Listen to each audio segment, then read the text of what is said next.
Hey guys, Steinixos here. So today we'll be speaking about the problem of creation. Now, this is just a term I've coined to describe the general trend in power scaling of trying to convert non-combat feats into direct combat attack potency and durability. Now, I use the term creation and will do so throughout the video, partly for ease of phrasing and also because creation type feats are the main ones that usually come up in this discussion. However, the problem of creation should be thought of as a broad term that encapsulates not only creation feats but also other relevant ones like those related to external size manipulation. Now, the specific way this argument is usually phrased is something like this. It would require X amount of energy to create thing Z, and therefore a character who can create thing Z can also carry out an attack equal to X amount of energy. Now, if you've been around power scaling for even as little as 5 seconds, I'm sure that at least once you have heard this argument brought up to justify why whatever anime or manga verse is universal or at least planetary. For Naruto, it is usually related to Kaguya creating different dimensions, which have at least a moon and a sun. For Black Clover, it is mainly brought up with respects to Dorothy creating the glamour world, which is said to be infinite in size, and apparently those shiny stuff embedded in the pink background are stars as per popular Black Clover scalars. For Bleach, it is primarily brought up with Grammy creating a galaxy, but there are also some abstract things related to the Soul King. For Seven Deadly Sins, it is usually with the Demon King creating the Demon Realm, and for Fairy Tail, it is Zeref who, by combining the magic of Fairy Heart and the space between time, was going to erase the current universe and recreate it. And again, as we already said, it is not only creation feats, but also things like external size manipulation, and thus you'll often hear this argument with things like Celine from Fairy Tail being able to enlarge the moon to what is calculated by Versus Battle Wiki to be a large planetary degree, as well as Madara from Naruto enlarging the God Tree roots around the world by what is calculated by Death Battle in their Madara vs Aizen video to be a planetary degree. Now honestly, this was probably the hardest video for me to make for multiple reasons. Firstly, it can feel pretty unintuitive to go against this claim. I mean, think about it. At the most basic level, it feels pretty intuitive that a character should be able to destroy or attack with the equivalent of what they can create. Furthermore, most times, the characters that are doing these creation type feats are already some super powerful characters. Thus, even outside of the creation type feats, there are usually many other factors that have already predisposed you to think that this character should have a certain attack potency. And thus, the argument of conversion from creation type feat to attack potency starts to just feel more likely, as if it were the icing on the cake, so to speak. And then, when you superimpose this onto the fact that there is usually some underlying fundamental energy system, such as magic or spiritual energy or chakra, which already serves as the energy source for these different feats, then it starts to feel almost common sense that if with X amount of energy I can, for example, create a galaxy, then with that same X amount of energy I should obviously be able to do a direct galaxy level attack, or at least something close to it. So honestly, rather than making this video, I considered just saying, yup, this completely checks out, and just run with that. Because I mean, even if we were to just ignore the fact that I would not have to deal with all of the hassle that it takes to properly formulate and then edit a highly conceptual video like this, even ignoring that, there's still the benefit that if I just accept this means of scaling, then there would probably be a decrease in the number of things made that I'm just biased against, or that I'm just trying to underplay certain characters when I exclude certain feats from the scaling process. So, as beneficial as it would be for me to just say every verse is planetary or universal or whatever you want it to be, the problem is I just do not believe that. And so making scaling videos, saying things I don't actually believe, would just be completely disingenuous and frankly just not fun at all. I mean, at that point, I'd prefer to just not make videos about scaling at all, so I won't be doing that. And instead, today we'll be discussing why I think most of these feats, which fall under the problem of creation, should not be converted to attack potency or durability. Now, I've thought about why I disagree with this quite a bit and how best to explain it to you, and admittedly, it is quite difficult for the reasons I've already explained to you in the introduction introduction of this video, as well as ones which I have not brought up. Plus, I don't want to be needlessly pedantic. So, rather than attacking this from every possible angle, I'll only focus on the core principles that underlie my disagreement. The first of which is that I think this problem of creation comes about due to a categorization type of error. You see, I think these feats actually fall under the Hax category. Now, for those of you who don't know, Hax is basically just a catch-all term for abilities that ignore normal conventions. So for example, Sugar's devil fruit ability of being able to turn people into a doll is an example of a Hax ability. And as you can imagine, because of the nature of Hax, it is typically understood that even though in some instances you can technically attack with it, that still does not necessarily mean that you can convert Hax into general attack potency. For example, just because Sugar can turn Hyrden, the giant, into a doll, that does not necessarily tell us anything about her attack potency outside of this doll ability. However, again, devil fruits do not operate on the principle of an underlying energy-based power system. So let us work through some examples from power systems that do to see if we can make this more clear. So for example, from Naruto, Kaguya has an expansive truth-seeking orb, which, if left to grow to large enough, could reset the time and space of one of her dimensions. Now, the exact size of this dimension is not known, however it has a sun, so destruction of a sun would at least get us to star level attack potency. Alright, sure. However, now ask yourself, does it then make sense to say that because of this, all of Kaguya's other attacks, like her 80 Gods vacuum attack, or some other theoretical attack, utilizing the same amount of chakra as she used to form the expansive truth-seeking orb, would similarly have a star level attack potency? And they even go further to say that characters who have matched her or beat her therefore can be scaled to a similar attack potency or somewhere close to it? Well, if you are not married to trying to upscale the series, then the answer here is obviously no.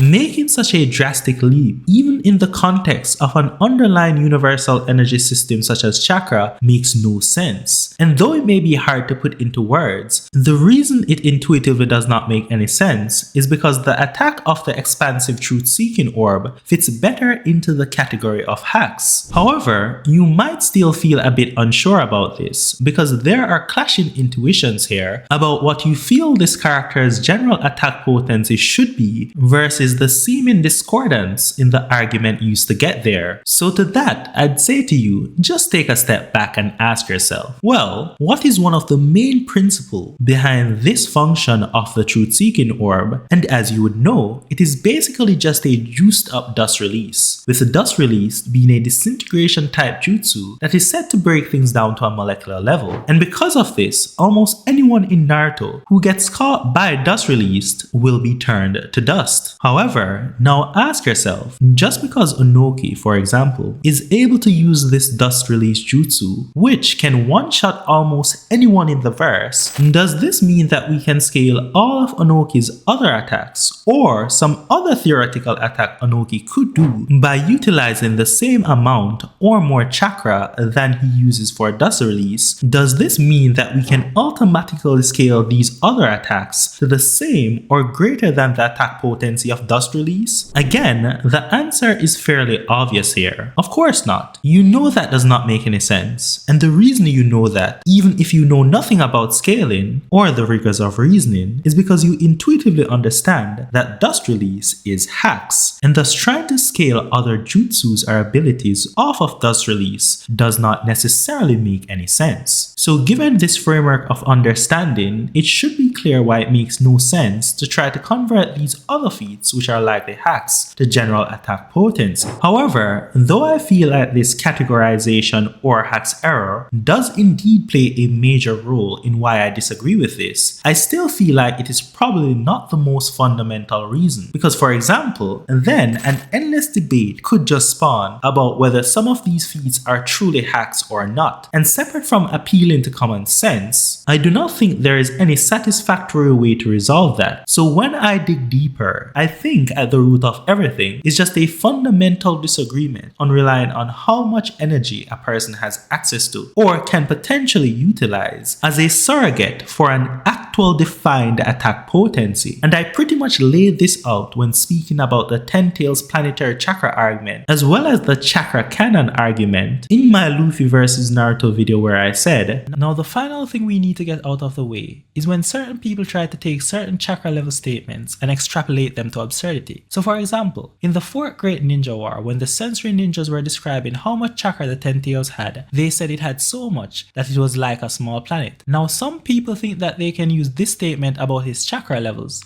to then therefore say that the 10 Tails and its Jinchurikis should have a planet level attack potency. Now this is just so silly on so many levels. But to put this simply, even if it does have a literal planet-sized amount of chakra within itself, that doesn't suddenly mean that any of the attacks done by the 10 Tails or its Jinchurikis suddenly have a planet level attack potency. You don't judge the strength of any singular jutsu or attack based on how much total chakra the user of that jutsu or attack has. You judge the strength based on the actual effects that the jutsu or attack is shown to have. So no, this statement does not provide any relevant scaling information, and you can't just assert that a character has a certain level attack potency simply because they have a lot of chakra. The next one is that in Naruto the last movie, the chakra from 112 Cloud Ninja was going to be used to power a cannon that was going to destroy the moon. Therefore, any ninja that has a total chakra greater than the total chakra of those 112 Cloud Ninja should have a moon level attack potency or destructive capacity. Now firstly, the chakra transportation cannon was not going to destroy the moon, but rather, as the name suggests, it was going to teleport it to another dimension. So that tells us nothing about power, that's just hacks. But let us say it could actually destroy the moon with the chakra from those 112 Cloud Ninja. Again, that literally tells us absolutely nothing about how powerful any attack is from any of those individual ninjas, or how powerful any attack is from any other ninja who has more chakra than the total chakra of those Cloud Ninja. It literally only tells us what that chakra cannon can do with that amount of chakra. Again, you cannot just say because a ninja like Hashirama has more chakra than those 112 random Cloud Ninjas and that he should therefore have a moon level attack potency. That makes no sense. You cannot grant an individual a certain level attack potency simply because they have a lot of chakra. You judge an individual's strength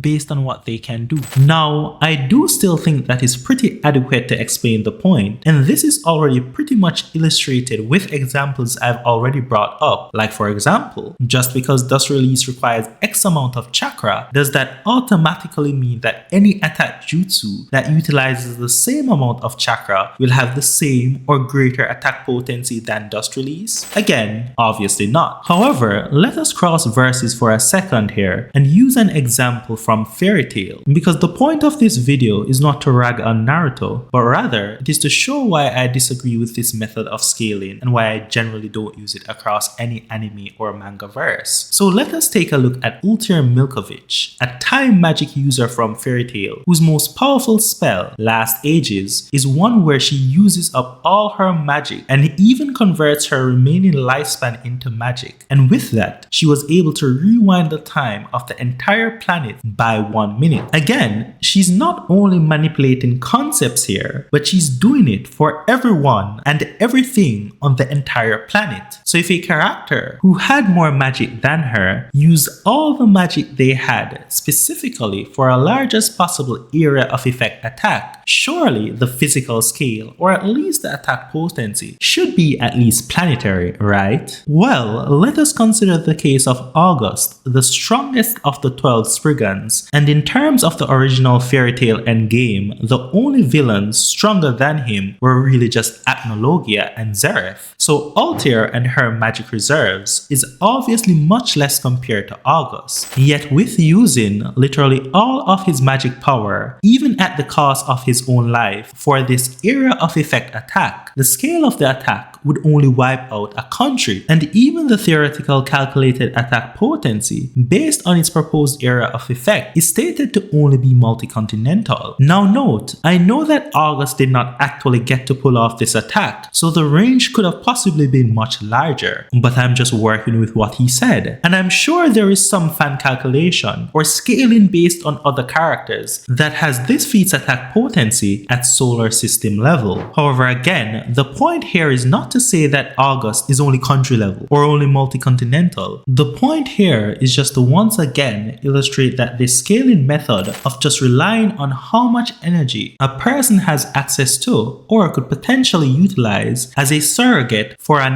actual defined attack potency is not something that I think should generally be done. And you might find yourself asking, Stein, why are you even comparing Altair's Lost Ages feat, which is more based in concept manipulation, to these more raw attack-related feats? Surely factors like physical scope will be different, even if only considering the fact that these are qualitatively different types of feats. And again, remember, this is actually exactly one of my main points in respects to the problem of creation. Why are you trying to convert creation type feats into direct attack potency despite their obvious qualitative difference just because they all use an underlying energy? And again, I know this is one of those topics which, when even just slightly challenged, causes a lot of people's brains to just immediately shut off and go into attack mode. So let me try to be very clear here. I am not saying that more energy is not typically directly proportional to the strength of an attack or a character as a whole. That would be silly, as that fact is almost a trivial truth in almost every anime or manga verse that has an underlying energy-based power system. Like in Naruto, more chakra allows you access to more chakra-intensive jutsus. In Bleach, more spiritual energy allows access to stronger spiritual techniques. In Fairy Tail, more magic allows access to stronger magic attacks. Like Daw, this is obviously true. However, the part where the problem comes in is when you try to scale a character to a specific, actually defined attack potency just because they have access to or could potentially utilize a certain amount of energy based on no natural reserves or from some non-combat creation like feat. Because, as I've tried to explain above, things are a little more complicated than that. And the other factors which contribute to this is, for example, as explained in Jujutsu Kaisen, the utilization of energy by itself is usually not as powerful as the utilization of energy in a technique. So as you could imagine, the same amount of energy could have drastically different effects based on the nature of the specific technique that is being used. So trying to cross-convert them, even from just this standpoint, does not necessarily make any sense. Similarly, there are other facts which compound the complexity of this even more, such as the efficiency of energy use with a technique. So for example, a domain expansion usually requires quite a bit of cursed energy to carry out, causing most regular Jujutsu practitioners to only be able to use it once per day. However, Gojo 6 Eyes allows almost maximum efficiency when using his cursed energy, such that he basically uses no cursed energy at all for his techniques. But surely you would understand that it would be ridiculous to say that another domain or an attack like Mai's bullet, for example, would be stronger than Gojo's domain or attack simply because it utilizes more energy, or that Gojo should be able to make all of his attacks infinite in attack potency, given that his 6 Eyes makes the energy cost close to zero either way. But anyway, I'm hoping you've gotten the point by now. And by the way, if I scaled like that, then many times it would not make any sense to just stop at universal. Because for example, characters like Zeref with the combined fairy heart and the space between time is unequivocally stated to have an infinite or limitless amount of magic power. The example is even given that with fairy heart, Ethereum could be fired an infinite amount of times. As a matter of fact, Mavis even goes out of her way to explain that even conceptualizing fairy heart as holding magic is an intrinsically wrong way of thinking about it, because the hold implies a limit, but the fairy heart has no limit. So if you scale like this, but you are just trying to hand wave this away as just an outlier or just some plot point, from my perspective, that makes no sense. The proper scale in this instance, based on your principles, would have to be to scale Zeref to a limitless attack potency commensurate with his limitless magic reserves. And before we close off, it is also worth noting that a lot of times, the problem is not even with the initial feat or scale, but rather, the problem is with all the non-sequitur scaling extrapolations that come afterwards. For example, saying that Kaguya's expansive truth-seeking orb can have a star level attack potency if allowed to grow to a certain level is completely perfectly fine, as there is no real reason to doubt that that was what was going to happen in the manga. However, the problem comes about when you say that therefore Kaguya's 80 Gods vacuum attack, or some other theoretical attack that she can do by utilizing the same amount or more chakra, has a star level attack potency, and even go further to say that because of this, Naruto, who clashed with her, has a star level or at least something close to it like a planetary attack potency. Like, I'm hoping you can appreciate that the steps do not necessarily line up there. Similarly, with Zeref, it is fine to say that he has an attack, which is called Neo Eclipse, that could have erased the timeline of the whole universe and recreated it. Again, there is no major reason to doubt that this would have happened if he was not defeated. However, the problem comes about when you try to use this to say that attacks such as the one he did against Natsu are thus necessarily universal, and thus we can then use this to scale Natsu to universal level because Natsu beat him.